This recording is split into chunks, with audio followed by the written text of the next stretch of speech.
Peace and welcome to the culture here on the Black Star Network. I'm your host, Farajii Muhammad. Thank you so much for tuning in and being a part of the conversation.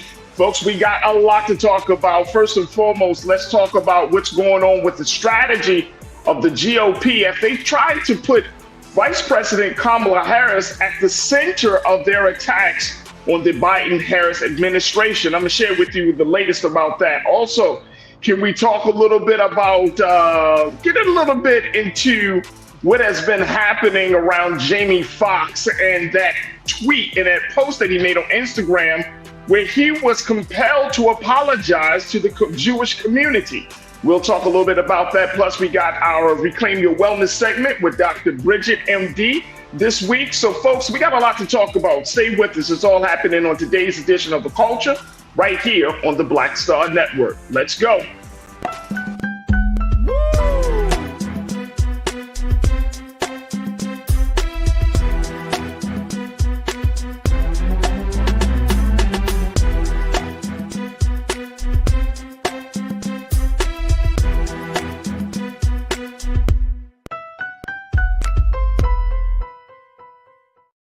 All right, folks, welcome to the culture here on the Black Star Network. I'm your host, Farajii Muhammad. Thank you so much for tuning in and being a part of the conversation. Folks, we got a lot to talk about, so let's jump right into it. First and foremost, happy Monday. If you're just tuning into the culture, welcome to the show.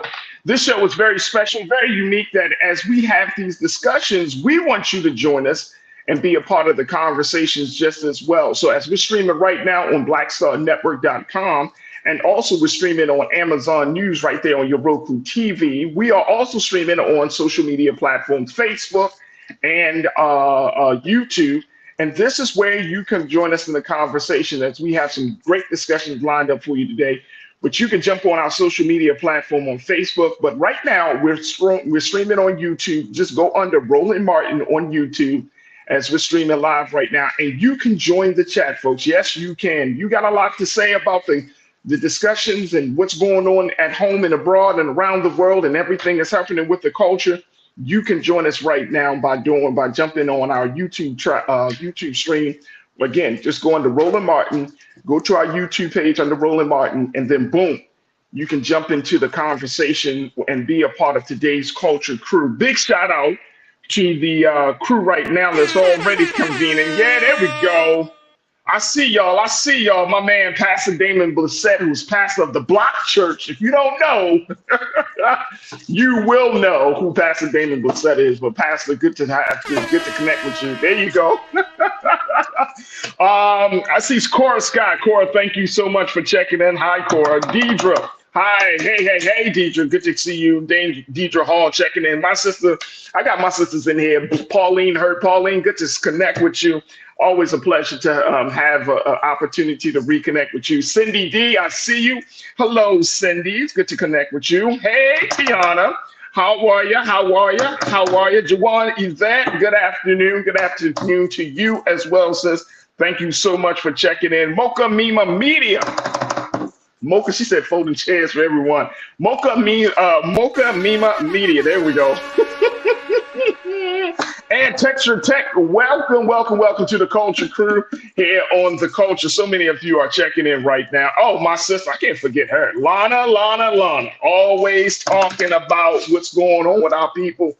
She got a passion and a spirit like no other. So Lana, you know, I always appreciate you, Queen. So thank you so much for joining us. All right, folks, make sure y'all get ready to hop on discussions as we have some big conversations lined up for you this afternoon. First and foremost, let's talk about what's going on politically as we're talking about Vice President Kamala Harris. Now, you know, she's been in the news a lot lately, and this is not by coincidence, folks. It's really by design that now you're starting to see the Vice President more vocal, more out front of the issues, especially when it comes to issues of women's rights issues, and she's getting a little bit more out there around the race conversation, folks. The race conversation is heating up, especially as what we've been seeing with her remarks about what's going on in Florida and some other issues. But look, here's what the latest is from the GOP. And I saw this on CNN. And I thought to myself, I said, man, oh man, what is the strategy they're going to use to try to knock President Biden, who may not be polling well, His approval numbers aren't that strong, but he's getting some things done. And in the eyes of the Republican, they're going to try to discredit him, whether it's personally from their attacks on his son, Hunter Biden, and that whole controversy, or they're going to attack him on his age, which we have talked about tremendously, attack him on his mental health and wellness. Is he going senile, and folks are wondering, can he really handle the job for the next 4 years? And so they come up with this other strategy, which is taking some steam, where some of your top Republican presidential candidates, Chris Christie, Nikki Haley, just to name a couple of them, are now taking their swipes at Vice President Kamala Harris. And now, not only are they taking swipes and talking about the agenda, but they're throwing it out there. They're throwing it out there, folks, that Vice President Kamala Harris may become President Kamala Harris if Biden is given another 4 years. And the reason for this is because they're saying that Biden's health will not allow him to get through another 4 years of service to the country. So now they're keying in on Vice President Kamala Harris. Here's what the CNN reporter, when taking a look at this post, this says that the prospect of Harris becoming president, now this is from a top Republican strategist who advising Chris Christie's presidential campaign, Mr. Mike Duham. He said the prospect of Harris becoming president is really the core reason Republicans are making these attacks. He said most white VPs are not popular with the other party. Dick Cheney wasn't popular with Democrats. Al Gore wasn't popular with Republicans. So it's not like anything new that she's unpopular with the opposing party. He said this, what's new is that people think there's a more legitimate chance of her actually ascending to the presidency than previous vice presidents and anyone that I can remember. So they're looking at that situation. The attacks are also coming as both the president and vice president deal with low approval numbers. According to a recent CNN SSRS poll from July, they found that Kamala Harris's approving numbers underwater, with 57% disapproving of her, while 42% approving of her. The same poll found President Biden's own approval numbers in almost the exact same place, 55% disapproved and 44% approved. Why? So, folks, I want to talk a little bit. This is a picture of Kamala Harris. Let's talk a little bit about this and what we're seeing, how there's a new strategy GOP is looking to employ, which is to attack President Biden through his vice president and giving the people, you and me, giving folks, other voters who are planning to go to the polls, giving them a little blip saying, look, she's going to become the president. This president will not be able to complete his 4 years because of his health and well-being. She's going to become the president, and they're asking, do you want Kamala Harris to be the next president of the United States? Interesting strategy, to say the least. Look, I got to take a quick pause. When we come forward, I want to get your take on this, crew. What do you think of this strategy? Do you think this is going to be effective? How does this thing play out, especially as we're looking at all of the other things that are facing Black America? What do you think of this strategy? Do you think it's going to work for Black folks? Do you think it's going to work for new voters, next generation voters? What's your take? I want you to join me in the conversation. Post your comments, share your questions and your thoughts on our YouTube page under Roland Martin, and stay with us. We got a lot to cover here on this first hour of The Culture here on the Black Star Network.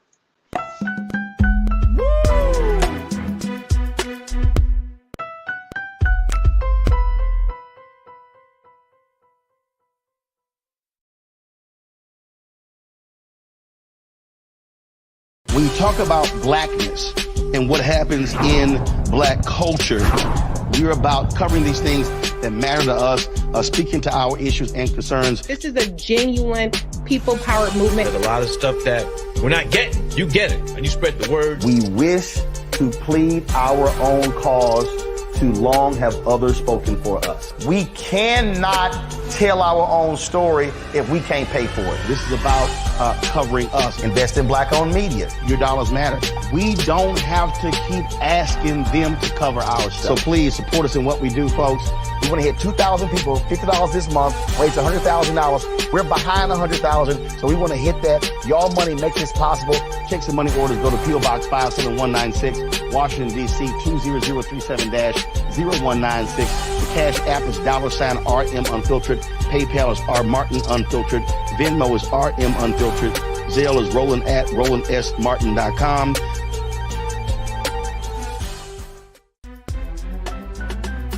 I'm Farajii Muhammad, live from LA.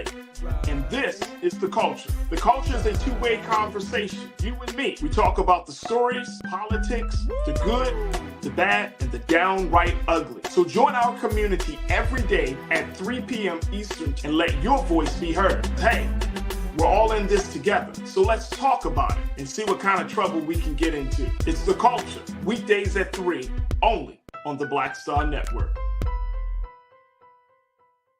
Folks, Black Star Network is here. Oh, no punches! I'm real revolutionary right now. Support this man, Black Media. He makes sure that our stories are told. Thank you for being the voice of Black America, Roland. Stay black. I love y'all. All momentum we have now, we have to keep this going. The video looks phenomenal. See, this difference between Black Star Network and black-owned media and something like CNN. You can't be black-owned media and be scared. It's time to be smart. Bring your eyeballs home. You dig?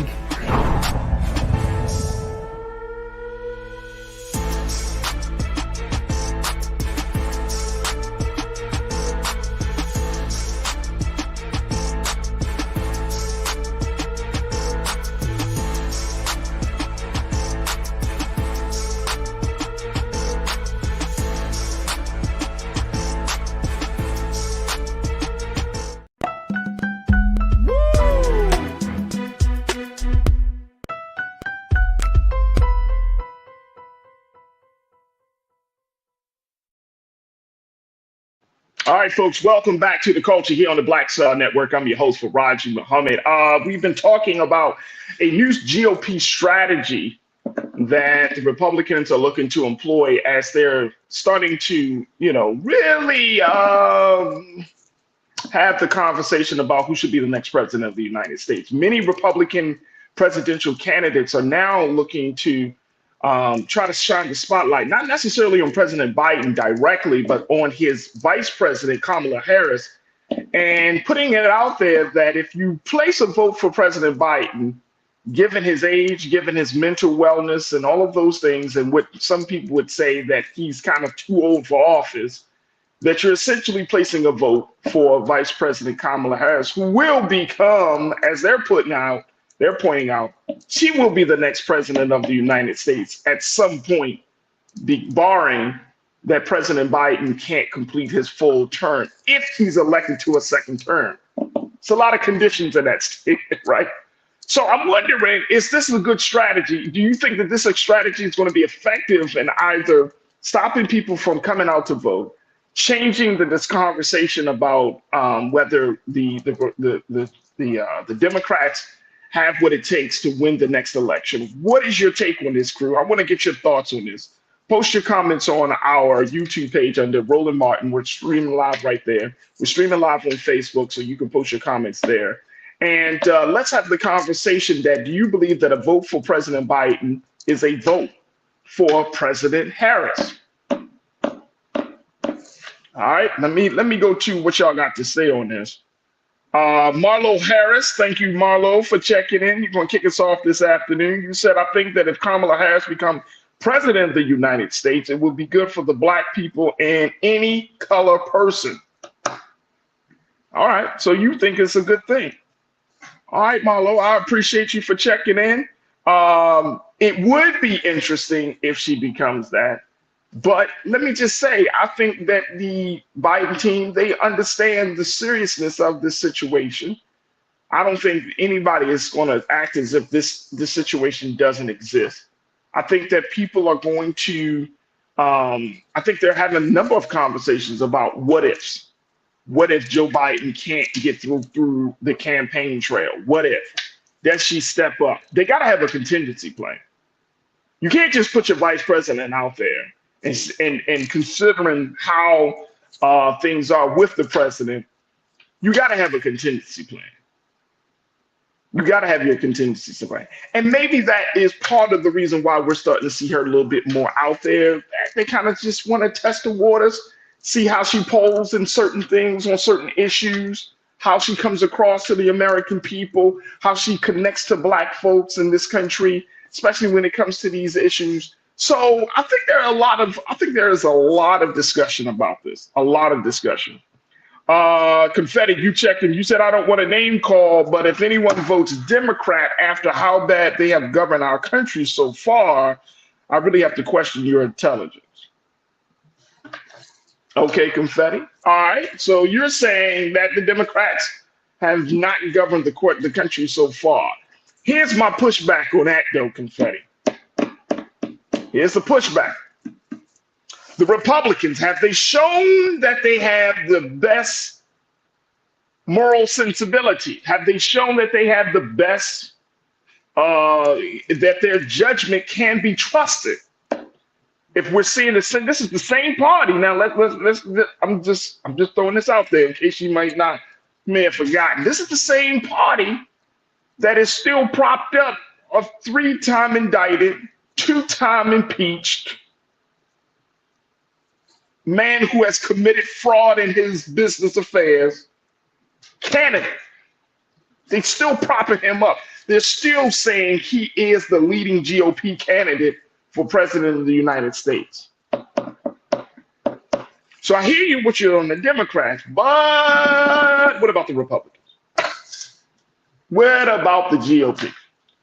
Is this the party that's going to rebuke Donald Trump? This is the party that's going to talk conservative values and the importance of law and order, but then this is also the party that cannot come to face, or they are afraid of one candidate. That's the question. That's something that I'm going to pose to you. All right, let's go back. Cindy, you said tell it like it is, Farajii. I'm just saying, we just got to call a spade, right? I mean, we can't act like, now look, no party is perfect. Y'all know that. I know that. We know that. No party is perfect, folks. But you do have to look at certain things, though. Would you rather have a candidate to come out of the Democratic Party, or would you rather have a candidate that comes out the Republican Party, given where the party stands on the issues? And most importantly, given where the party stands on Black America issues.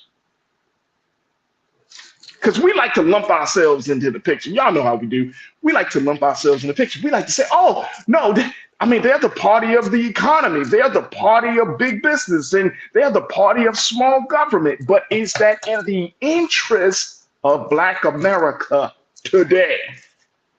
All right, let's go back to what you got to say, crew. Pauline, you said, I am not listening to the left. I am voting for Biden and Harris. All right, got you. Real Brooklyn, Pauline, I appreciate you, ma'am. Thank you. One of our great elders in the chat. Real Brooklyn, you said, why does folks have to insult folks in order to get their point across? Really? Question intelligence? Wow, bro. Yeah. That's where we are, though. That's where we are. Confetti, you want to respond? When it was time for Trump to help American people, he gave us $10,000. Since Biden has been in office, we have been suffering. I don't know, Confetti, I don't know where you are on your political views in a sense of understanding how the system works. Certain things was going to happen regardless under the president or the vice president. Okay, so certain things were going to happen regardless, folks. You know what I'm saying? Like, it's always interesting to me that people give a president credit or they act as if the president is doing something when they come into office, when you have other institutions of the government that have already put certain things into place, and the president just basically says, okay, this is going to happen. You know, it's like the economy. People say, oh, the economy is because of the president's fault. The economy is not because of the president's fault. You think that the president want to have an economy where there's billions and trillions of dollars in debt? I mean, come on. Or that the economy is up and down, or that people are losing jobs? I mean, come on, let's be for real. Certain things the president cannot do without other people, without other agencies, without other institutions of the government to work hand in hand. So we got to keep that in mind. We got to keep that in mind. And please bring some clarity on this confetti. When did Donald Trump give us $10,000? All right. As the crew was asking, where's the $10,000? I didn't get it. I don't know where the $10,000. Listen. I'm asking because if we didn't get $10,000, like who got $10,000 and for what reason? Just for us to become good Americans? I don't think so. Look, I got to take another pause. Right? I got to take. Look, I don't know where that. We want to turn off the. No, that's not happening. Where does the $10,000 come from, confetti? Talk to me. All right, look, I got to take another pause. When we come forward, let's continue the conversation on the other side. Also, I got to share with you some of the latest about what's happening with the situation with Jamie Foxx and how Jamie has been under some hot water over the weekend, but I think he will be fine. But it does bring up another part of the conversation about sensitivity. So let's have that discussion up next. Stay with us. It's The Culture here on the Black Star Network.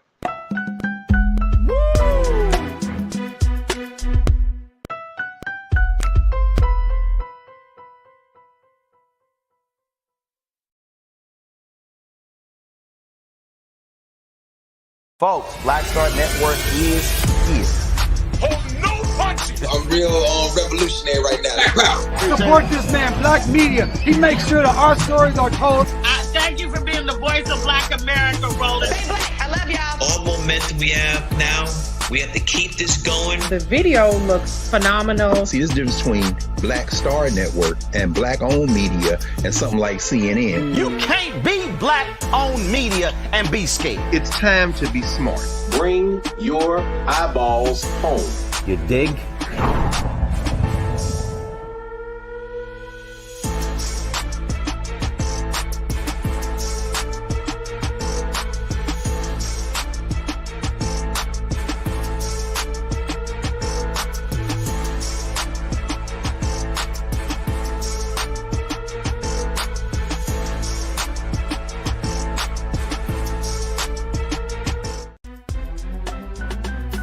I'm Farajii Muhammad, live from LA. And this is The Culture. The Culture is a two-way conversation. You and me. We talk about the stories, politics, the good, the bad, and the downright ugly. So join our community every day at 3 p.m. Eastern and let your voice be heard. Hey, we're all in this together. So let's talk about it and see what kind of trouble we can get into. It's The Culture, weekdays at 3, only on the Black Star Network. When you talk about blackness and what happens in black culture, we're about covering these things that matter to us, speaking to our issues and concerns. This is a genuine people-powered movement. There's a lot of stuff that we're not getting. You get it, and you spread the word. We wish to plead our own cause. Too long have others spoken for us. We cannot tell our own story if we can't pay for it. This is about covering us. Invest in black-owned media. Your dollars matter. We don't have to keep asking them to cover our stuff. So please support us in what we do, folks. We want to hit 2,000 people, $50 this month, raise $100,000. We're behind 100,000, so we want to hit that. Y'all money makes this possible. Checks and money orders go to P.O. Box 57196, Washington, D.C. 20037-0196. The Cash App is $RM Unfiltered. PayPal is R Martin Unfiltered. Venmo is RM Unfiltered. Zelle is Roland at RolandSMartin.com.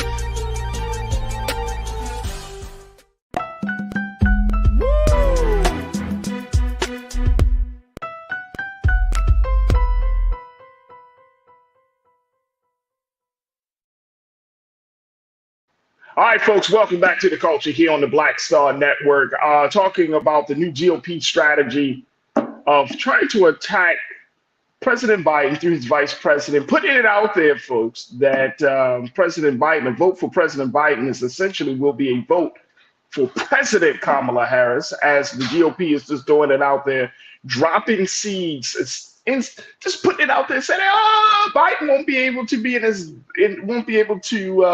get through the next 4 years if he's reelected." So there has been a lot of discussion saying that President Kamala Harris may become that person in light of this.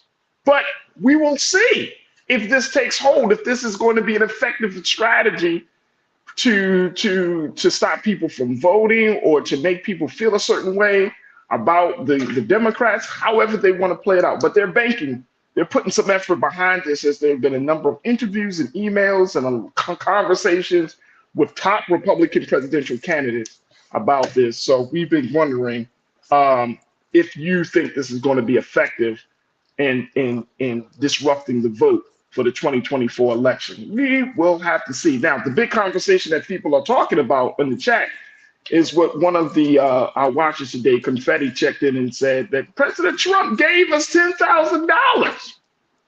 He gave us some money. Really? This is interesting. All right, so let me just break this down for you, how this money came out. So a lot of this money is because of the pandemic. This wasn't like, oh, here's $10,000. Let's talk about this very quickly. Then we're going to take another pause because I want to get to this other piece. But look, let's look at this.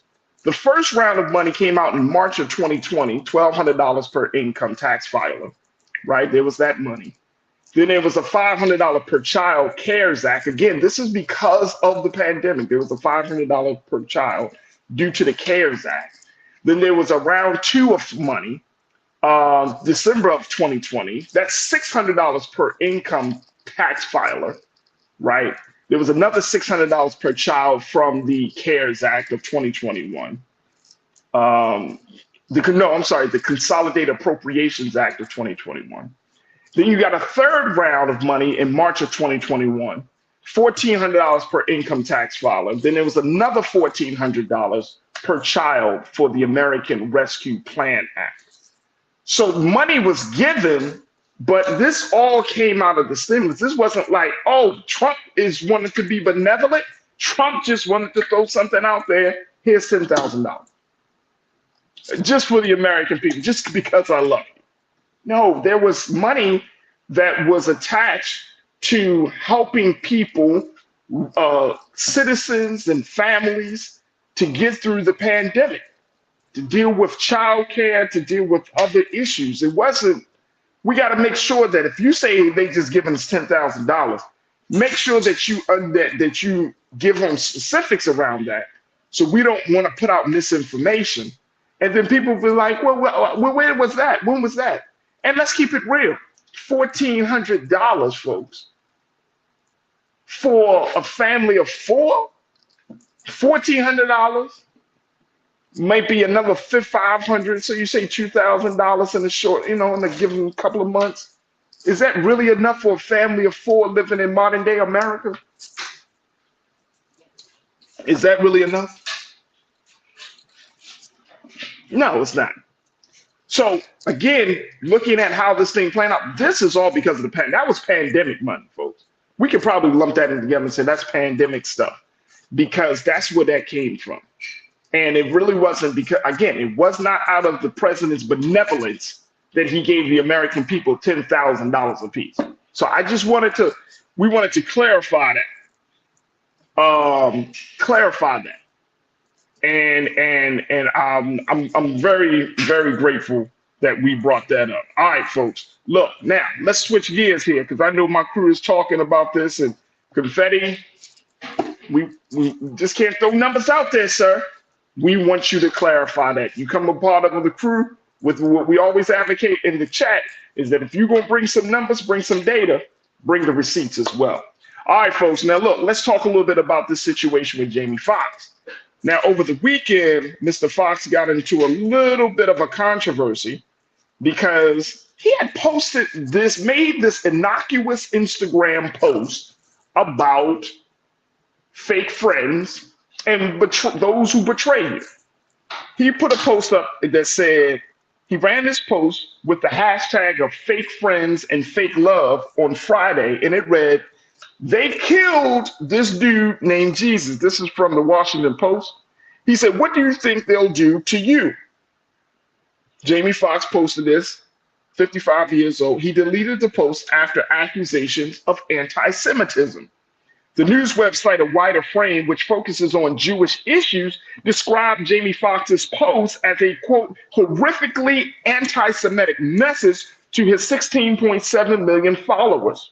For some, the use of the word "they" in Foxx's post implied a harmful trope against the Jewish community. He said, "The myth that Jews collectively murdered Jesus, also referred to as deicide, has been used to justify violence against Jews for centuries," according to the Anti-Defamation League, said as part of a report on anti-Semitic myths. Historians as well as Christian leaders have agreed that the claim is baseless. So if the ADL, one of the top Jewish organizations in the country, who has always been very, very aware and cognizant of any type of anti-Semitism, and unfortunately, they have even labeled some Black leaders with being anti-Semitic, even though that's not the case. But in this case, they are proving that Jamie Foxx is not talking about Jewish people when he talked about they.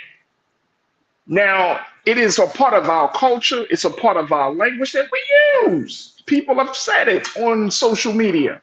This is like a Black colloquialism where, you know, we say they, but we're talking about, look at the context of this. And this is the thing about the sensitivity of this. And I think this is why when we have a conversation about the relationship between Jews and Blacks, it cannot be rooted in misinterpretation. You got to look at the facts of what's said, what's written, but you got to look at the facts.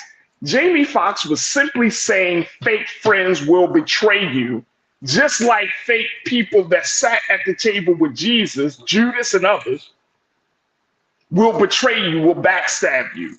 What does that have anything to do with the Jews or the Jewish community? It has nothing to do with the Jewish people, Jewish community. It is not even putting it out there that Jewish people, the Jews were responsible for the death of Jesus. None of that is in this post. Unfortunately, Jamie Foxx had to make another post where he had to apologize for this situation. And Kenneth, can we pull up his post on that? Where we had to apologize on this situation. Here's what he said. He said, quote, "I want to apologize to the Jewish community," right? "And everyone who was offended by my post. I now know my choice of words have caused offense, and I'm sorry. That was never my intent. To clarify, I was betrayed by a fake friend, and that's what I meant with they, not anything more. I only have love in my heart for everyone. I love and support the Jewish community. My deepest apologies to anyone who was offended." Why would a man have to go through all of that for something that should have been already understood? The sensitivity is too high, folks. And we can't act as if Black folks aren't taken through the mud. People can say all ill manner about about Black people, but we can't say about Jewish people. We can't, and I'm not saying that we should. I'm just making a point that it's not fair. It's not fair that other communities and other folks can expect an apology, but who apologizes to Black people when we are wrongly accused?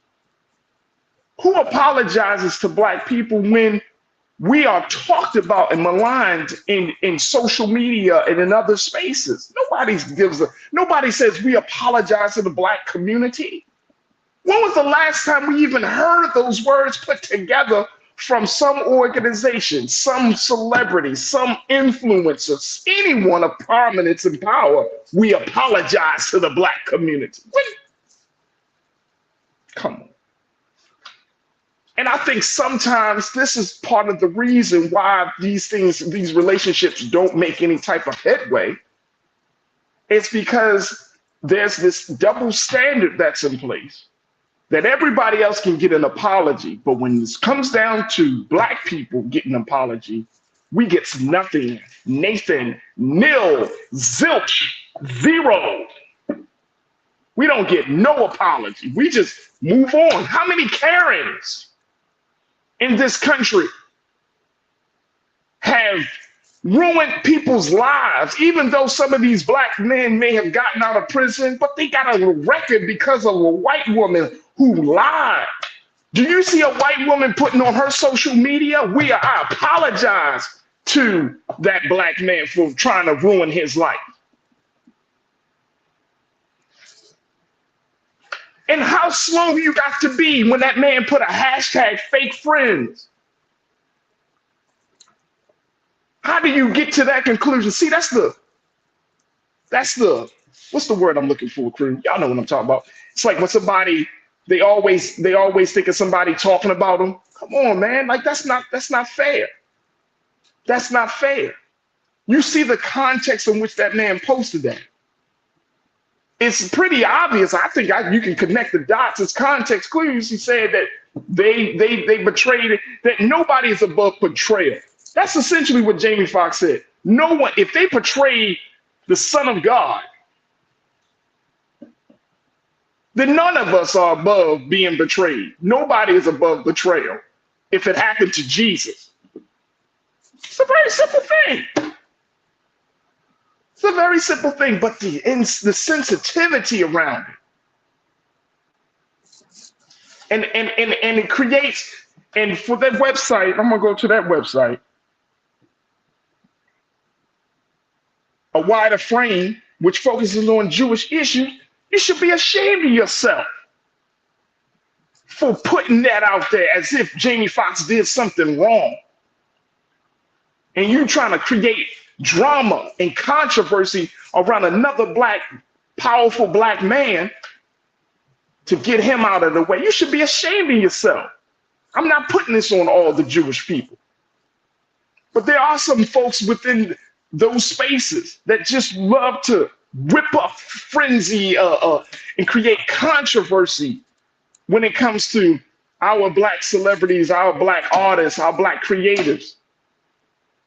You want to check us at every damn time and every little moment and every little post. Oh, you talking about us? You talking about us? But how many of you talk about Black folk in a disparaging way? You laugh at our pain. And then you walk away and you don't give no apology. Nothing. There's no consequence. Black people, we take the hit every day, and guess what? There's no consequence for anybody who talks bad about Black people in America. We just got to take the hit. As people say, why don't y'all just move on? As if the hatred of us has moved on, as if the hatred of us has stopped. How are we going to move on when it still happened? You know when we can move on? When it's not happening anymore. So I stand with my brother. It's unfortunate that he had to give an apology. But if you look at the post, and more importantly, look at the history of what happened to Jesus. I'm talking about the real history. You wouldn't be in your bag and your feelings about that. We're not going to let you keep beating up on us. And I'm talking to those who want to create controversy within the Jewish community, like this website. You just can't keep doing that and then expecting that. No. Come on, man. Please. We all have been, and I'm saying we as Black folks, Jewish people, have undergone pain. But Black folks, man, we've been going through this for over 450 years in this country. And we still are confronted with this, and no one speaks. And I'm not going to say no one. I'm just saying that it's the moment somebody says something about a very serious relationship. There is a very serious relationship between Black people and Jewish people in this country. If you look at the history from our time being enslaved and in chattel slavery, Look at the real history. Look at the real history of Jewish people and Black people and how that history has intertwined over these past couple of 100 years. And you will see it's a very, very serious, highly sensitive relationship that is still being exploited to this very moment. But the one thing for sure is that we are not your slaves. This is not to Jewish people. It's not to any. This is to every. Black folks are no longer slaves. There's a new day and time. And at a point, this got to end, man. This got to end. All right, let me go here. Lori Parks, you checked in and said, flip the script, stop apologizing. Flip the script, stop apologizing. Let me see what else we got to say about this. Who else going to check in? Pauline, you said right, Farajii. I appreciate that, Pauline. Denolis Polite, you checked in and said it's a divide and conquer tactic. Oh yeah, no problem. Denolis Polite, absolutely. Absolutely. Rodney Theoc, you said never. Right. Deborah Denard, you checked in. You said we don't come together like other communities. There's always, there will always be some of us somewhere pretending that we are overreacting. Deidre, thank you. I appreciate that, Deborah. Deidre Hall, you checked in and said, right, this is so stupid to me. Rain Vuitton, you said it's to keep you confused about who you are. We are the true Jews, that chosen Israelite, period. Okay, appreciate you, Rain. Sue Knight, you checked in and said, never an apology.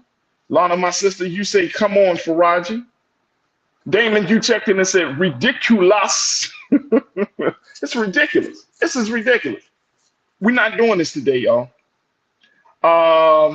Who else checked in? Who else checked in here? Mike Deasy, you say they own all of entertainment and the music industry, but we still have drug death music. I'll drop the mic right there. Mike Deasy, yeah. Come on, man. I mean, come on. Come on. Robin, my sister, you checked in and said, I always say to be Black in America, we are so hated by everyone just because of our Blackness. Why do we always have to apologize? And why are we so hated around the world? Right. Robin, you're bringing up some great questions. We are hated. We are hated. That's another question we don't got enough time to cover. But you are absolutely right. Why do we always have to apologize? We're the most oppressed in the country, but we are apologizing. Who apologized for our condition? Because everybody played a role in taking a Black man and woman down in America. So who apologizing for that? Pretty Brown Mimi 726, you said, Farajii, why did Jennifer Aniston chime in on Jamie's comment? She's of Greek descent. And she got eaten up in the process too. And she had to turn off her Instagram comments, Mimi, you know what I mean? Because you coming sideways. That man is not even thinking about that. See, that's what I'm saying. That's the problem. As we wrap up on this, we're going to take a quick pause. But that's the problem. They want to create controversy and stir up some stuff. And it's like, for what? Who's going to benefit from that? You know what I'm saying? Who's going to benefit from that? So I understand how the business goes. He got to make a statement. I don't think he should have.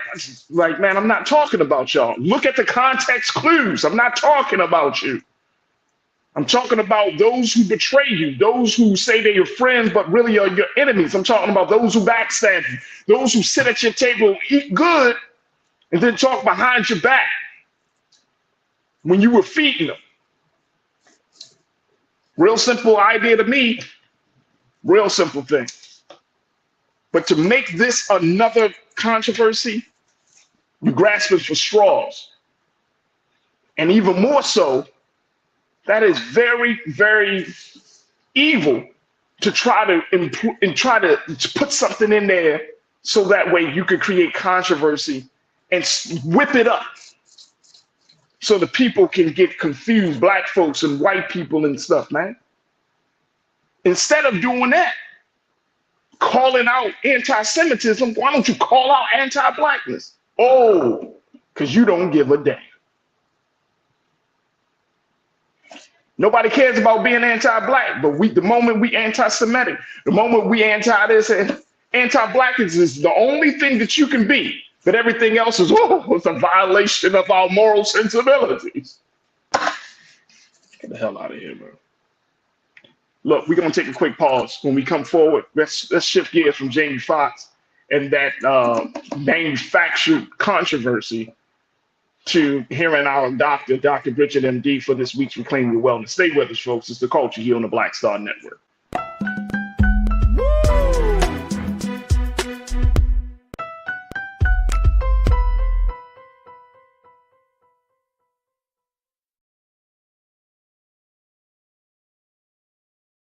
When you talk about blackness and what happens in black culture, we're about covering these things that matter to us, speaking to our issues and concerns. This is a genuine people-powered movement. There's a lot of stuff that we're not getting. You get it, and you spread the word. We wish to plead our own cause.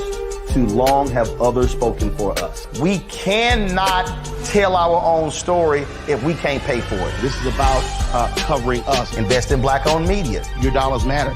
We don't have to keep asking them to cover our stuff. So please support us in what we do, folks.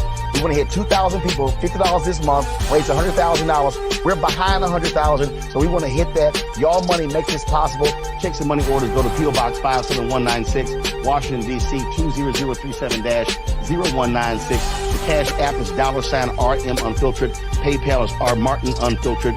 Venmo is RM Unfiltered. Zelle is Roland at RolandSMartin.com.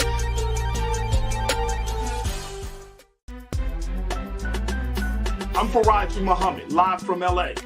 And this is The Culture. The Culture is a two-way conversation. You and me. We talk about the stories, politics, the good, the bad, and the downright ugly. So join our community every day at 3 p.m. Eastern and let your voice be heard. Hey, we're all in this together. So let's talk about it and see what kind of trouble we can get into. It's The Culture. Weekdays at 3, only on the Black Star Network. Folks, Black Star Network is here. Oh, no punches! I'm real revolutionary right now. Support this man, Black Media. He makes sure that our stories are told.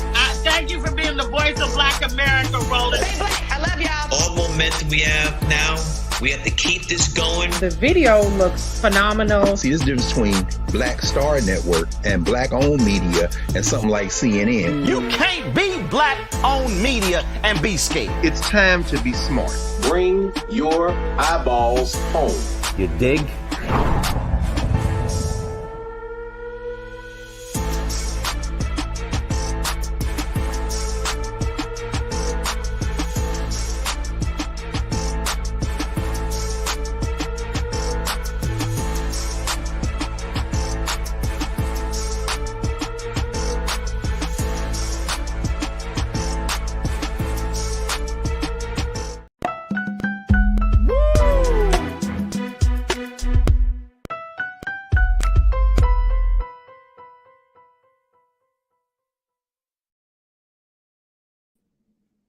All right, folks, welcome back to The Culture here on the Black Star Network.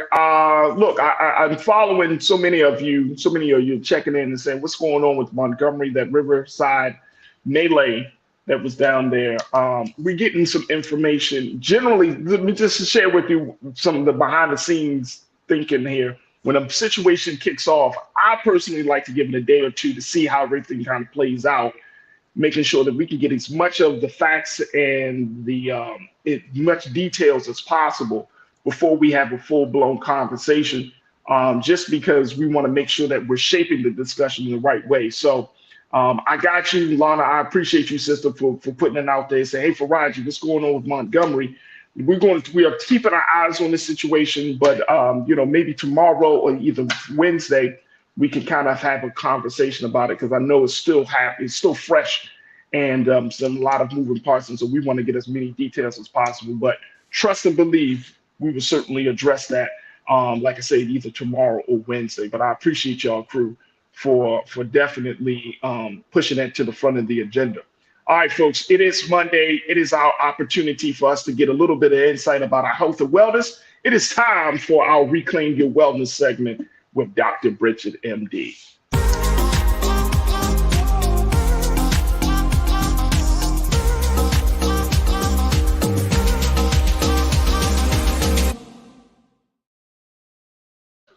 All right, Dr. Bridget. First thing, where you at? You acting like you look like you in a sunny island or something. Where are you? So I took a break after the big launch for the book last week, and I'm in Jamaica. Of course. Let me just tell you though, I can't get mad at you. You know why? Because you still say, Farajii, I'm gonna do the show. 100%. Most people be like, I'm in Jamaica, dog. No. This like I'm on vacation, bro. No, I'm always happy to do this. And it's important that we share this information. So I'm glad that you have me on here. Oh, absolutely. Well, congratulations on the book launch. And yes, get some much needed rest, Doc. You need it. Let's talk a little bit about getting rest and mental health and wellness and all of the good stuff, because this is a celebration, 50 years of hip hop this year. This is a major celebration, but the conversation has got to be a little different for this 50-year anniversary. Yeah. And I've been seeing it, and Men's Health, they did a piece around mental health. They invited, which I thought was pretty interesting. They invited individuals like Nick Cannon, Dougie Fresh, and some of the old school hip hop legends and pioneers to be a part of the conversation about men's health. Yes. And of mental health, really.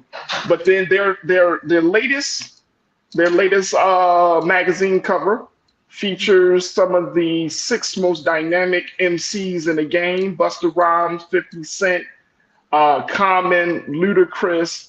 Who else was on there? Who else I got? I got to pull it up in there. King Keenan, I want you to find that cover for us, for me, bro. With Men's Health, and you got those hip hop pioneers on there. Yeah, but Doc, what does this mean? Yeah, Wiz Khalifa was on there. Wiz Khalifa, yep. Yeah, I think you said all of them. And so I think that's exciting. First of all, 50 years of hip hop, that in itself is, I see celebrations all over the country, and it is something that is so much our own and something that has really evolved culturally and so important to how we experience our culture that I think it's important to celebrate it. And the fact that they took this moment to say, how can we incorporate this with health? They really started looking at these 6 really, as you said, dynamic MCs that share not just that they're in shape, not just that they work out, but how they took their health, their wellness as a priority. And I think that's really the key. That's really important. So as you said, they looked at Busta Rhymes, Method Man, 50 Cent, Common, Wiz Khalifa, and Ludacris, and then shared a little bit about their background and how they made health really important. There we go. I know this is something for the ladies, Doc. A little bit. Right? I know. Look at it first. Let's Keenan, post this. Let's bring it. Make it bigger, bro. Look at this. These, and I want y'all to think that. I know that sometimes people say, "Oh, hip hop is a young man's sport." These guys. We talk about Jay-Z a lot, how he has transcended the culture in a big way and kind of pushed the envelope on the being relevant and the longevity. But these guys, Busta, Meth, 50, Luda, Common, Wiz, that's part of the larger conversation about longevity. Yes. And these are Black men, regardless of which y'all, if you love the music, you don't love the music at this point. But these guys are pioneers in a big, big way. Yes. Pioneers. So I was like very excited, Doc, to see that you had these brothers on the cover of Men's Health, representing the culture and representing how we can all be better versions of ourselves. Yes, absolutely. And, this is why I'm excited that Men's Health is doing it in particular, right? Because their audience, of course, is a male audience, but it's about 60% men, 40% women. And women really have a strong voice in how we make health decisions in our home. but it also says a lot about the health of Black men in this country is the worst of all people in the United States. That Black men die more than 7 years earlier than do U.S. women of all races. And they die younger than any other group except for Native Americans. So it's really important that we not highlight, a lot of men will focus just on working out and getting physically fit, which is what you're physically seeing on the cover. But what they share in this article is how they made their health the priority. How Busta Rhymes was really at a point where he was eating himself to death, drinking, was in a car accident, and he was up to 340 pounds. And how he decided to change his life and make fitness as well as just mental wellness important. And he's 51 this year, I think. Method Man is actually, I think, 52. And he talks about his depression and PTSD and his insomnia. Instead of, fighting it, he actually used the fact that he couldn't sleep as his opportunity to do workout and then to actually start balancing his body. So I think it's really important how they focus, not just on hitting the gym, but how they made it a part of their mental and physical wellness. Absolutely. Absolutely. Look, we want to take a quick pause. When we come forward, more conversation with Dr. Bridget MD. Folks, we're talking about hip hop getting healthy 50 years later. You got 6 dynamic Black men on the cover of Men's Health talking about everything from mental health to eating right and a whole lot more. Folks, we want you to join us in the conversation and get your take on this as we look at hip hop and how can the culture happen, really get into a better space, Dr. Bridget, where it's no longer promoting certain self-destructive habits, but could be the perfect vehicle to get us all healthy. Folks, we want you to join us. We're streaming live on YouTube on the Roland Martin's page, and of course on Facebook, and of course on blackstarnetwork.com and Amazon News. Stay with us. The conversation continues on the other side right here on The Culture on the Black Star Network.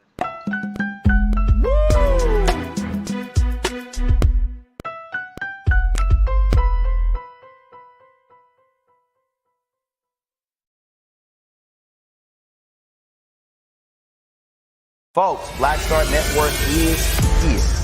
Oh, no punches! I'm real revolutionary right now. Support this man, Black Media. He makes sure that our stories are told. Thank you for being the voice of Black America, Roland. Stay Black. I love y'all. All momentum we have now, we have to keep this going. The video looks phenomenal. See, this difference between Black Star Network and Black-owned media and something like CNN. You can't be Black-owned media and be scared. It's time to be smart. Bring your eyeballs home. You dig?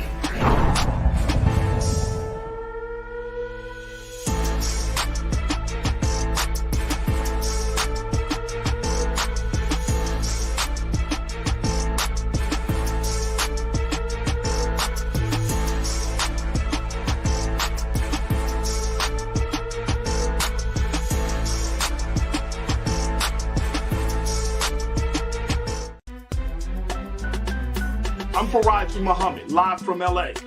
And this is The Culture. The Culture is a two-way conversation. You and me. We talk about the stories, politics, the good, the bad, and the downright ugly. So join our community every day at 3 p.m. Eastern and let your voice be heard. Hey, we're all in this together. So let's talk about it and see what kind of trouble we can get into. It's The Culture. Weekdays at 3, only on the Black Star Network.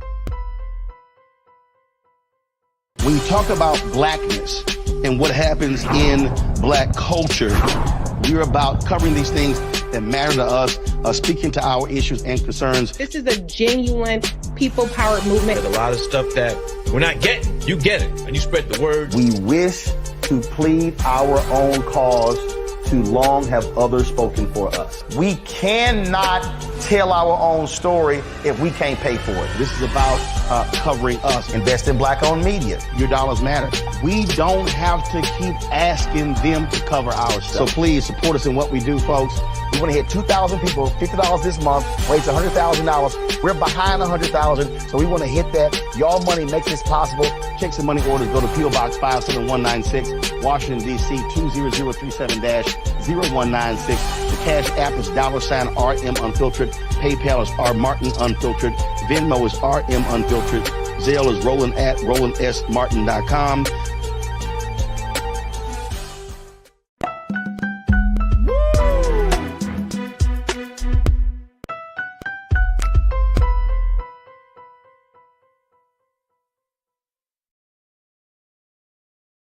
All right, folks, welcome back to The Culture here on the Black Star Network. I'm your host, Farajii Muhammad. Thank you so much for tuning in and being a part of the conversation.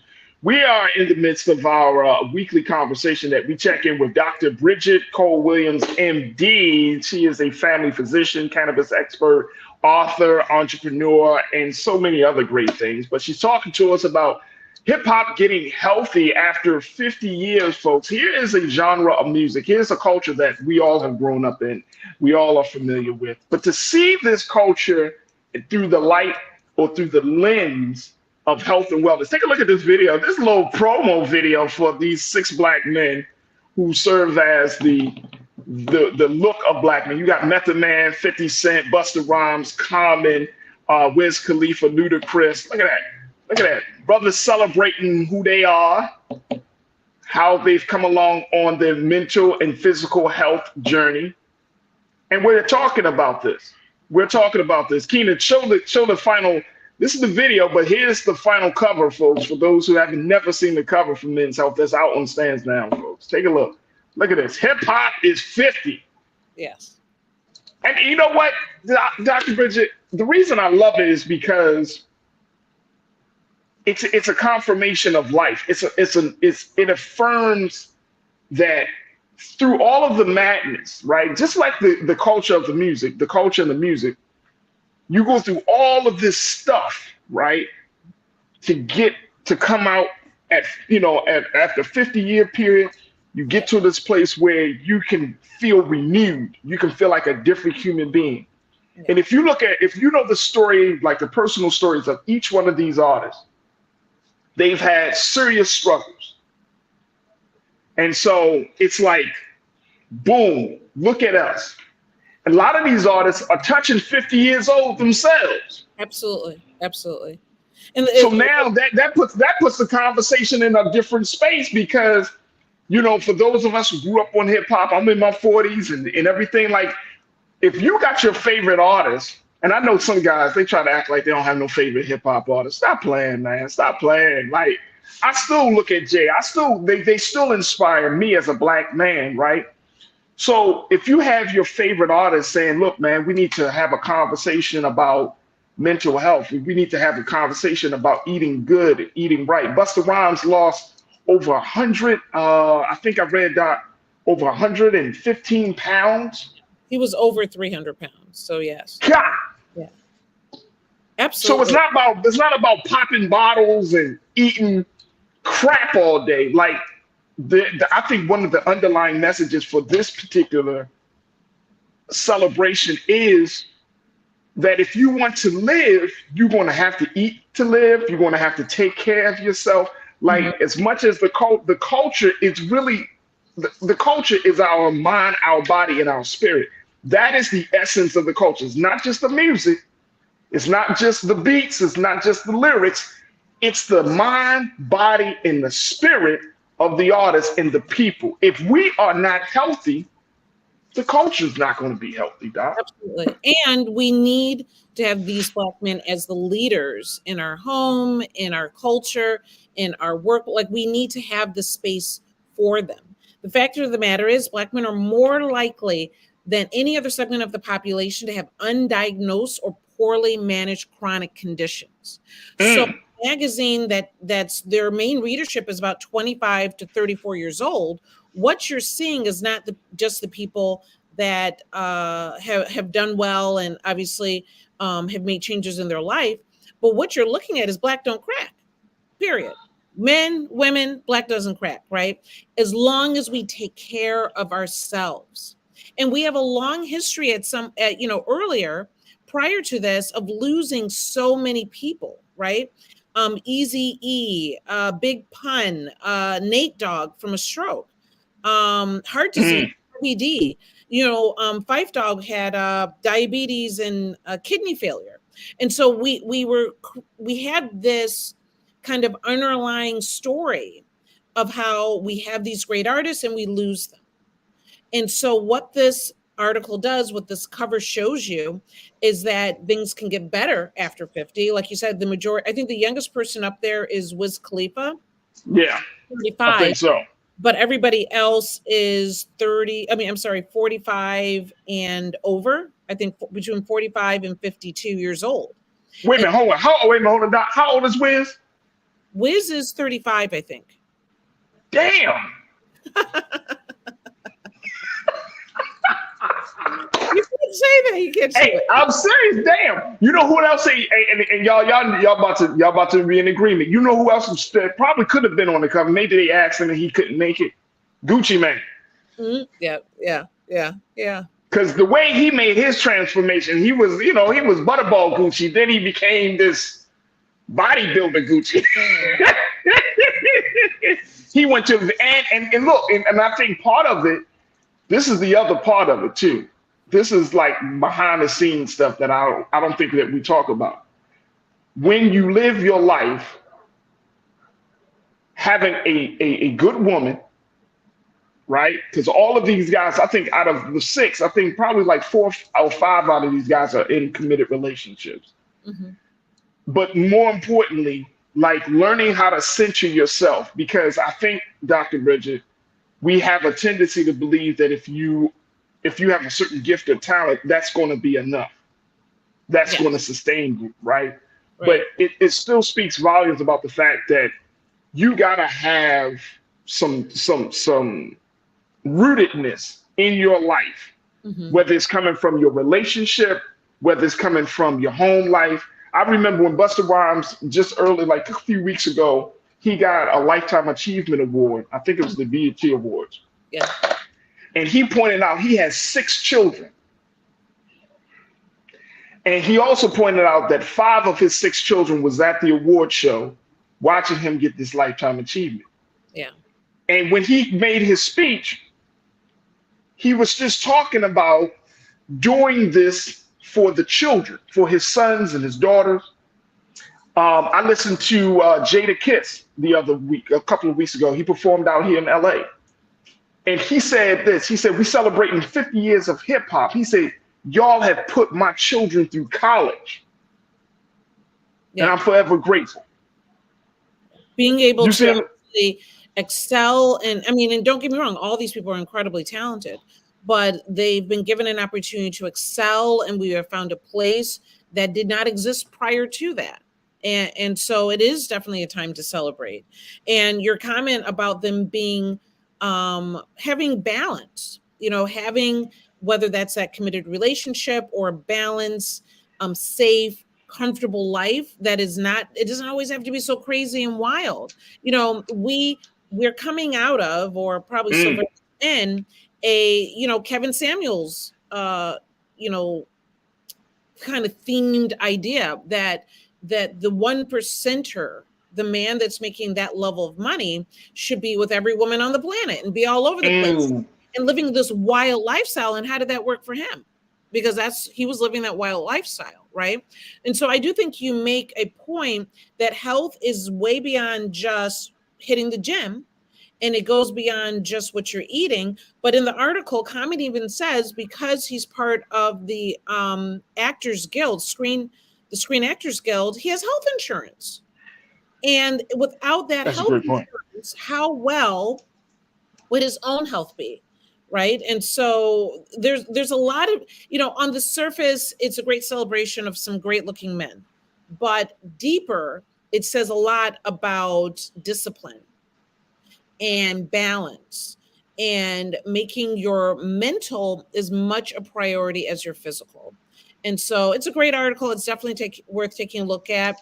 And hopefully the young people that are, getting this magazine, and this is kind of where they get their information about taking care of their bodies, that they, pay attention and see that, 50 is not that old. No, it's not. I remember back in the day, it seemed old. I ain't gonna hold you though, Doc. Back in the day, 50 seemed like, boy, you must have been walking with Jesus and Moses. You remember? If you grew up in like the 80s, right? As a child, the 50-year-old of the 80s, we were like, whoa, boy, 50, whoa, God. Like, I hope I live to see that age. Now I'm here. It's like, wow. It's a different, what is that, Doc? I guess I want to get your take on that, because the standards of beauty and it seems like we're in a different space with our health, right? Our physical health. We're seeing older people look and feel and experience youth for a much longer period. And so I would love to get your take on that. I'd love to get your take on it. Yeah. Absolutely. It's the longevity. I think there's more delayed gratification. I think people, because we have better opportunities in health and to stay healthier longer, that people have more delayed gratification. People have children a little bit later quite often. We have more opportunity for education. And so if you're putting off your some aspects of your life to be able to have delayed gratification, to be able to get your life started a little bit later in life because of your education, then your time to be you and to have time to really celebrate yourself is also put off a little bit later, right? And so with better health, with better, hopefully, incomes, with more opportunities to travel this world, we didn't always have those opportunities. I think that we are actually looking and feeling and doing better for ourselves. Keep in mind, the Golden Girls, I believe that from the 80s, those women were basically depicting women in their maybe mid 50s, I think. I don't even know if they were that much even into their 60s, but we saw them as, these were the Golden Girls. These are the golden age for them. 50 is just getting started for many of us now. Oh, absolutely. Absolutely. Look, we're going to take another pause. When we come back, we got some crew members, Doc, that got some shit that want to share their thoughts on this as we're talking about hip hop getting healthy. 50 years of hip hop, but more importantly, can we create and usher in a period of time where we are actively advocating for people to get healthy? It can be possible, and the music can play a huge role in that. Folks, stay with us. The conversation continues with Dr. Bridget MD on the other side, right here on The Culture on the Black Star Network.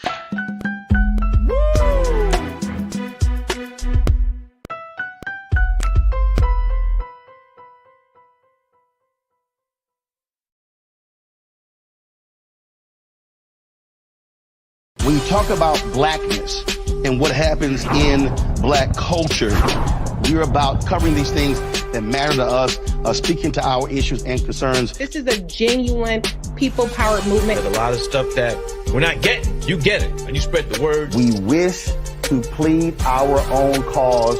Too long have others spoken for us. We cannot tell our own story if we can't pay for it. This is about covering us. Invest in black-owned media. Your dollars matter.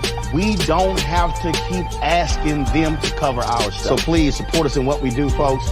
We want to hit 2,000 people, $50 this month, raise $100,000. We're behind 100,000, so we want to hit that. Y'all money makes this possible. Checks and money orders go to P.O. Box 57196, Washington, D.C. 20037-0196. The Cash App is $RM Unfiltered. PayPal is R Martin Unfiltered. Venmo is RM Unfiltered. Zelle is Roland at RolandSMartin.com.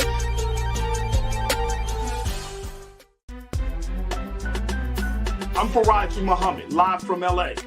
And this is The Culture. The Culture is a two-way conversation. You and me. We talk about the stories, politics, the good, the bad, and the downright ugly. So join our community every day at 3 p.m. Eastern and let your voice be heard. Hey, we're all in this together. So let's talk about it and see what kind of trouble we can get into. It's The Culture. Weekdays at 3, only on the Black Star Network. Folks, Black Star Network is here. Oh, no punches! I'm real revolutionary right now. Support this man, Black Media. He makes sure that our stories are told. Thank you for being the voice of Black America, Roland. Stay black. I love y'all. All momentum we have now, we have to keep this going. The video looks phenomenal. See, there's a difference between Black Star Network and black-owned media and something like CNN. You can't be black-owned media and be scared. It's time to be smart. Bring your eyeballs home. You dig?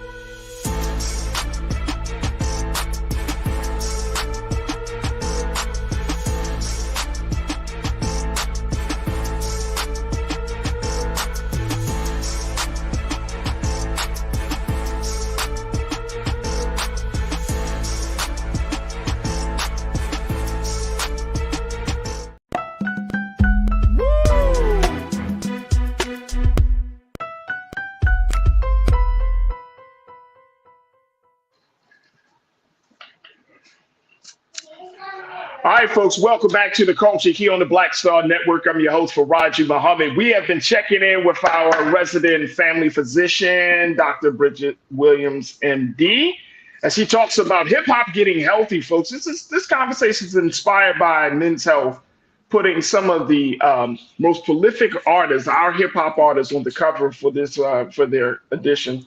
To talk about health and wellness and what these 6 Black men have done to get to a better health space, a healthier lifestyle, even though they are part of an industry that's full of excess, an industry that will encourage you to sometimes do the wrong thing. These brothers are saying, you know what, we're going to use this power and change our personal lives. And there's the hope that they're going to change the lives of their listeners, to those who are fans of their work. And so it's been a very, very insightful conversation with Dr. Bridget, MD. Doc, I want to share with you what some of our culture crew members are checking in and saying is. First thing, the ladies are loving the Black men, which I figured. Dr. Bridget, these are good-looking brothers, not bad. Right. You know what I'm saying? I know. I see you, Mimi. I see you. Who else has been loving these brothers? I don't want to call these sisters out. They're going to be mad at me. Then they won't come back to watch the show.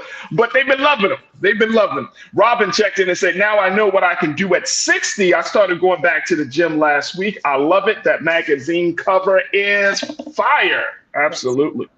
Now, Tia said, teaching us how to handle stress is a key skill for us to master.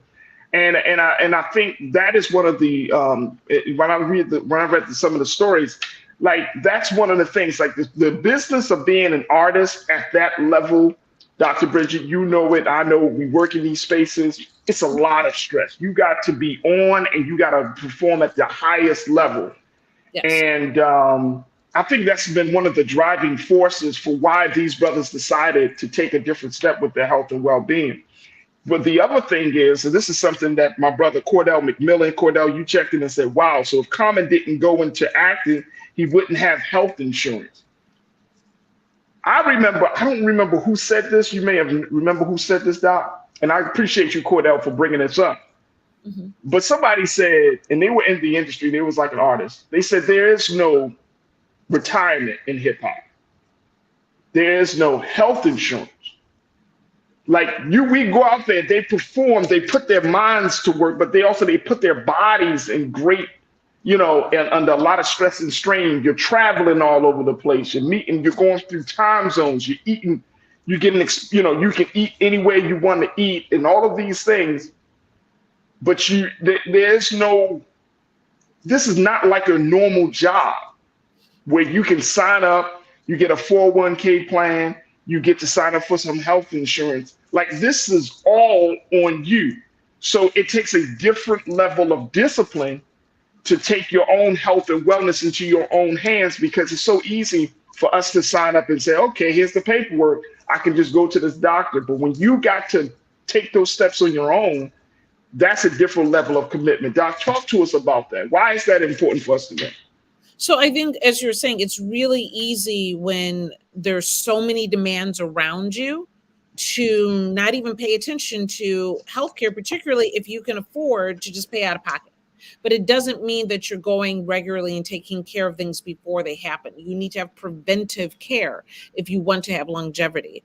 And so the fact that this came up as a part of this article, I thought was really, really important, that we make a point of preventive health. We have a great habit of for a lot of, Black Americans, healthcare is going to the ER when something goes wrong. They don't even consider the primary care or what have you. You have to be able to be in a space where you take care of things before they actually get to a point where you actually might need medication or what have you. And so I think they make an excellent point here about what health really looks like and what it looks like when you prioritize it. And one of the things I highly suggest with people is to start making a list of the things that they need to do to be in a healthier place, mentally, physically. I always start with sleep. That if you do not have high quality sleep, you will not have, your body doesn't have an opportunity to recalibrate, to process. Sleep is not just resting until the next day, but it's actually processing what your brain needs to do to actually combat the next day. So I always start with sleep, but make a list of days that you can exercise. You might not be able to start out with daily exercise or even, several times a week, but you can go through your calendar and start with one day and putting it on the calendar and making sure that, with extravagance, with opportunity, people have these high, rich, heavy meals. If you're really talking about your health, you should be scaling back not only the richness of your food, but also the amount. And so, there's nothing wrong with a light salad. And when I say light salad, all salads are not made equal. Okay. Come on. And I say that because I've seen this with my patients where I say, so how's your diet going? They say, oh, I had a salad, but what have you. And then I see a picture of it. And the picture is either all pink because it's Thousand Island dressing, or all white, or all yellow. I mean, you don't even see anything green, okay? And it's all yellow from just heavy cheese. And so, and that just, it's not always intentional. Sometimes it does take a knowledge base that all salads are not created equal, and that there's a way to feel full, eat a little bit slower, drink plenty of water, and that you don't necessarily, and what does full feel like? For a lot, if you pay attention to the satiety center in your brain, it'll tell you to stop eating typically after 20, 30 minutes. If you're waiting for your stomach to expand until you feel heavy and full, that's full for a lot of people. So it's retraining your body. I mean, those are just, a couple examples of, if you want to make health your priority, where to start. And that's the part of the conversation, because going back to this hip hop theme,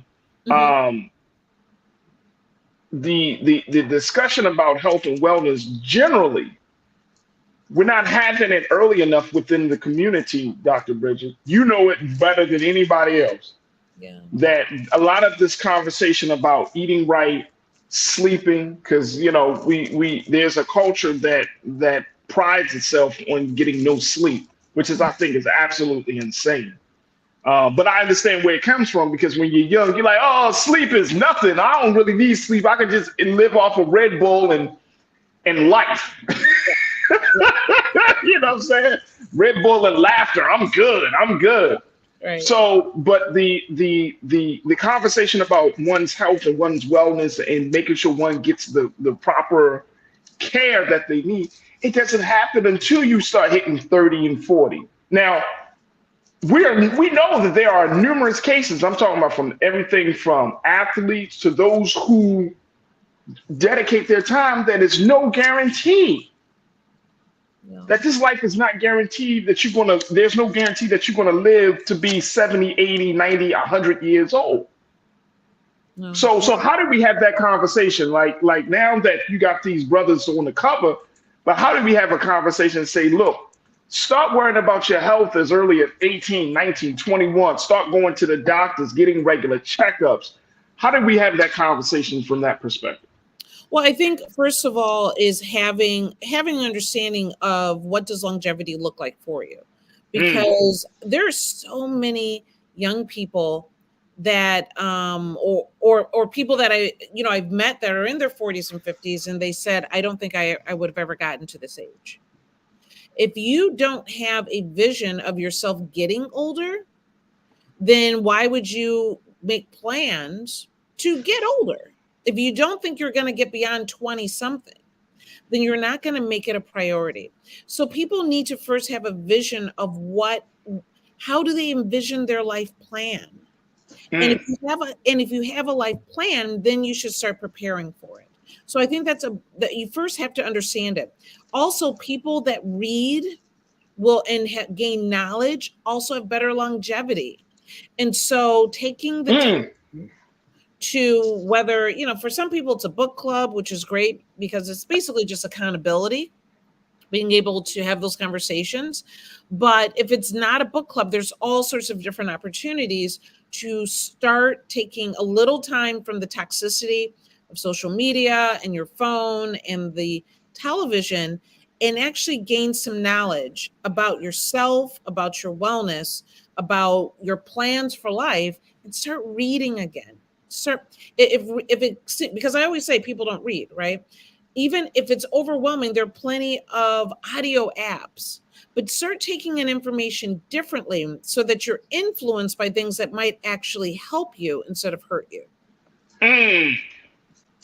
I love that point you just made. I love it. That those of us who read, we actually can live healthier because you're gaining more knowledge on how to do it.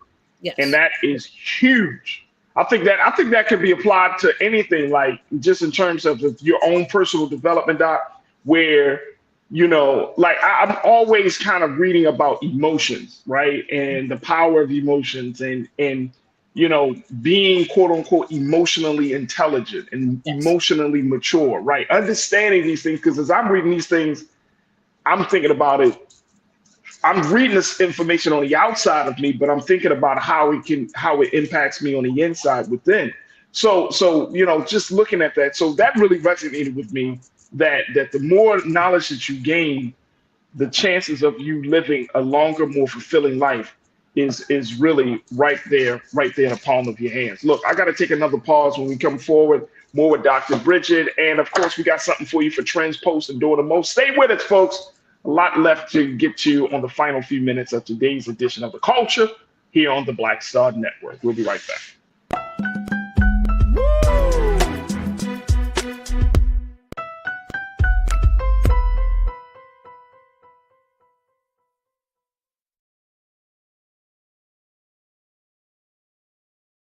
Hatred on the streets, a horrific scene, a white nationalist rally that descended into deadly violence.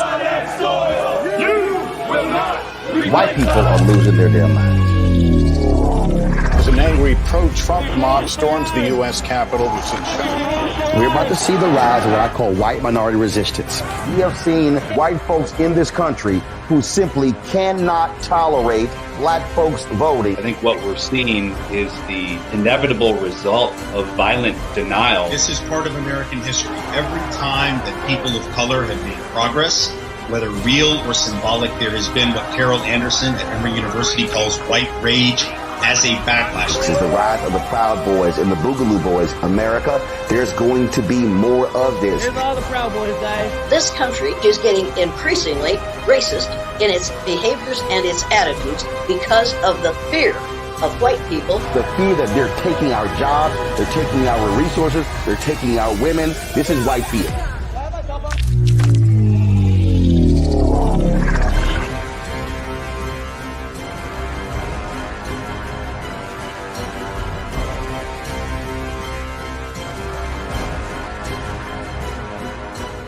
Black Star Network is here.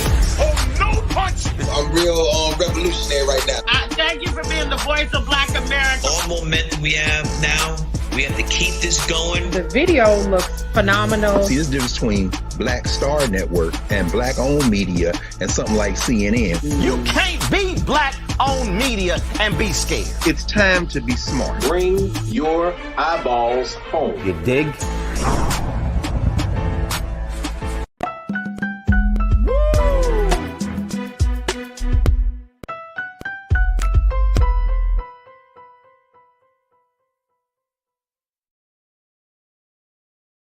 All right, folks, welcome back to The Culture here on the Black Star Network. We've been checking in with Dr. Bridget Cole-Williams, MD, family physician, cannabis expert, author, entrepreneur, talking to us about hip-hop getting healthy after 50 years. Doc, I want to kind of get your take on this. I mean, you dropping some jewels today. Very simple things. This is why I enjoy talking to you. Could you give us very simple recommendations on things that we can institute in our lives right now? Doesn't take a lot of extra people, a lot of time.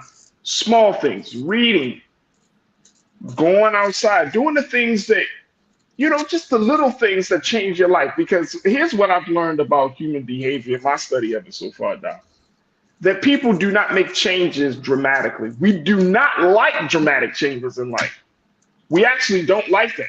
A lot of us, we rather make small incremental steps versus just making this broad, dramatic step in changing our lives. So it has to be kind of like worked into a routine, which I truly appreciate.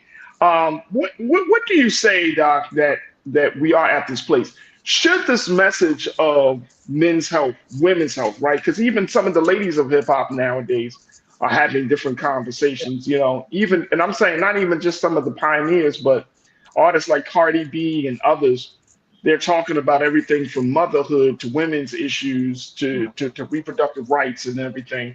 How do you think this should play out into the music? Should the music get older with these artists as they talk about life?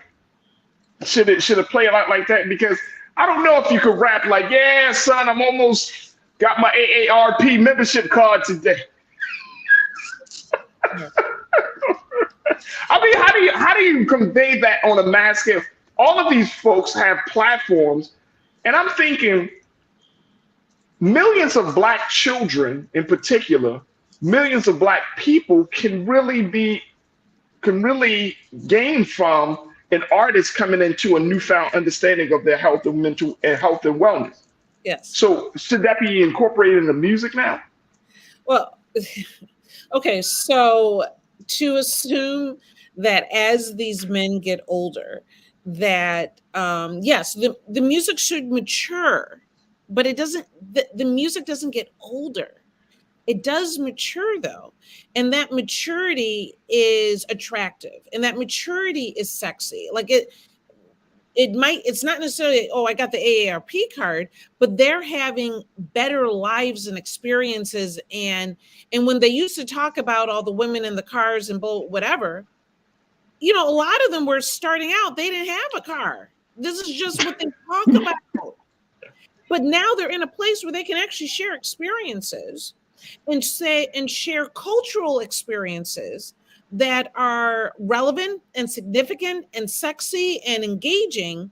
And no, they don't have to turn into the Golden Girls to do it. I think that's part of the misconception that clearly as these men of age, they're not losing a step. Like young people need to, they think youth is golden, and they're clearly showing that there's a lot more life to live.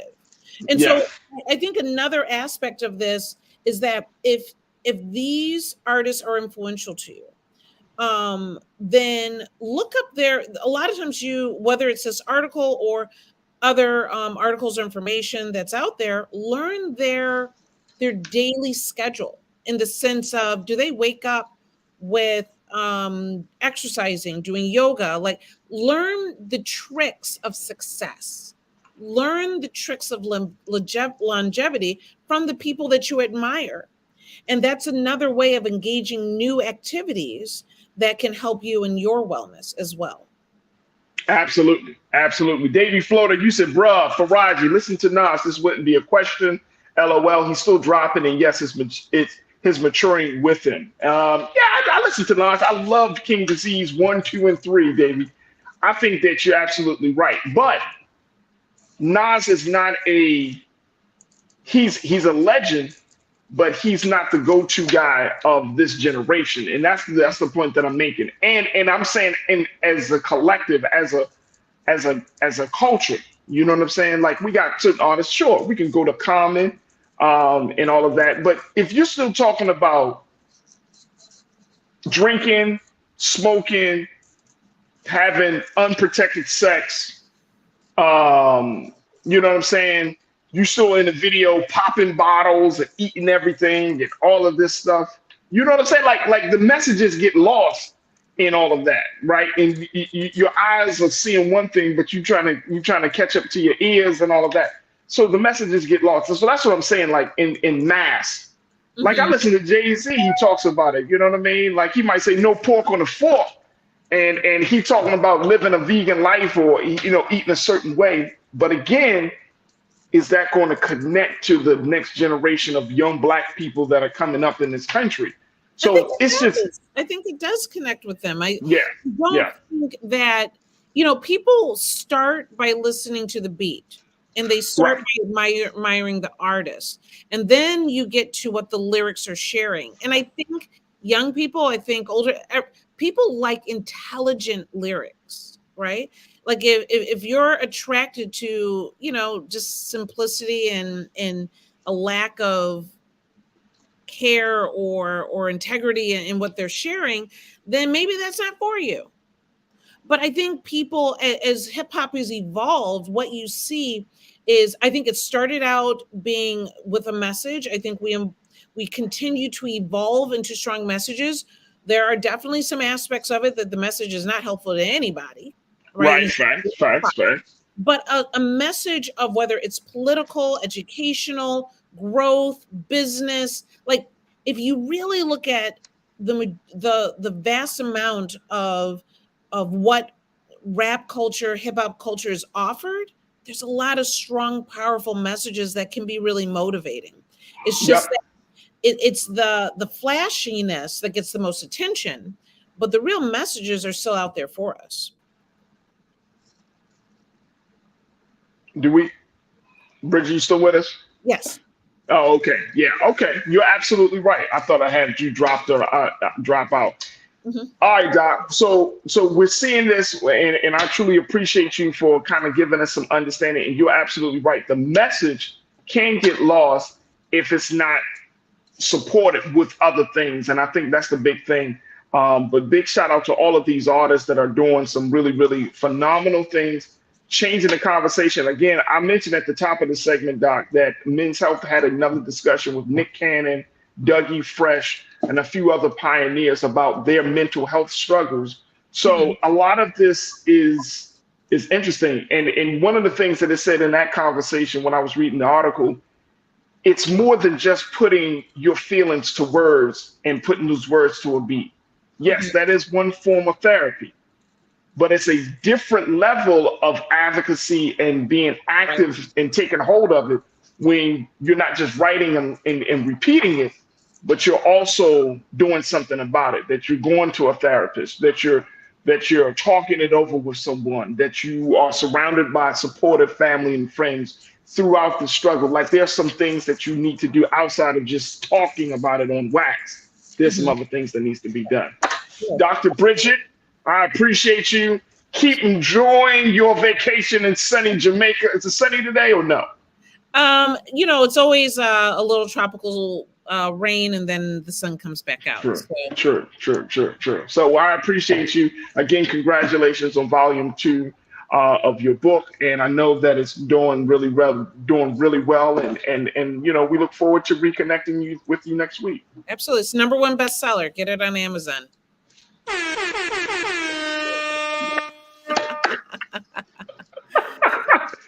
Dr. Bridget Cole-Williams, MD, folks. Thank you so much, Dr. Bridget. We appreciate you. Talk to you soon. Bye-bye. Bye. All right, folks. Very quickly, for something that's trending right now, one is that Cardi B will not be charged. Speaking of hip hop, Cardi B, remember that mic throwing incident? If you don't know, maybe like a week or so ago, she was performing. Somebody threw some water on the hip hop artist, and she just turned around and threw a mic right into the crowd because that was her natural response. Somebody threw a water from one direction, you're going to throw whatever's in your hand right back. But it seems like the Las Vegas police, there it is. There's a little video. Somebody, there's the person throwing the water, and boom. Well, the Las Vegas police has made it known today that they will not be charging Cardi B with any type of crime. And so she's going to walk away from that incident, even though there was another person that was standing next to the person that threw the water that said, that microphone hit me. And they have actually filed some sort of lawsuit against the artist, but we will see how that will play out. But as of right now, no charges will be levied against Cardi B. Now, the other funny part about this story, The mic that she used to throw at the person is now available for auction. I just saw this. It's on eBay. Guess how much the mic goes for? It was a $1,000 mic. It's now up for auction for $92,200 because Cardi B put her hands on it. Damn. She put a hand on a mic and it's $92,000. What? It's crazy. So we will see that. Also in the hip hop world, something else is coming up, which is Tory Lanez, who has been responsible and charged for shooting hip hop artist Megan Thee Stallion. He has been sentenced today. We're watching to see how this situation plays out as to whether he's going to be doing any time in prison. But the prosecutors has called for him to serve 13 years in the shooting of the hip hop artist in her foot. And so we're expected to see what that situation, how that turns out. He's already in prison for possession of a firearm and some other charges stemming from that situation. But we will see what is eventually determined by the courts. All right, folks, that's going to do it for us. Stay tuned. Up next is Roland Martin Unfiltered, 6 p.m. Eastern Standard Time. Do your due diligence, folks. If you enjoyed the conversation, and big shout out to Nika Nostalgia for being one of our new Bring the Funk fan club members. Thank you, Nika, for checking in. Always supporting us. If you enjoyed the conversation and the platform, make sure you go to blackstarnetwork.com, blackstarnetwork.com, blackstarnetwork.com. We would love to get your support, financial support, and of course, let family and friends know that Black Star Network is here to stay. We want to get your support. We want to continue to have programs that speak directly to you, to the culture, and to what's going on in Black America. And there's only one place, one digital space that you can find all of this information. Great programs like this one, Roland Martin Unfiltered, The Black Table, and so many others dynamic voices. You can all find it here on blackstarnetwork.com. All right, folks, that's going to do it for me. Follow me on all social media platforms. You can find me on The Real Farajii on Instagram. We'd love to connect with you, and in other spaces. But make sure that you also follow us at Black Star Network on social media. As always, never be afraid to challenge what's wrong, stand for what's right while being yourself in the process. God willing, we will talk tomorrow for another exciting edition of The Culture right here, exclusively here, only here on the Black Star Network. Take care. Talk to you soon. Peace.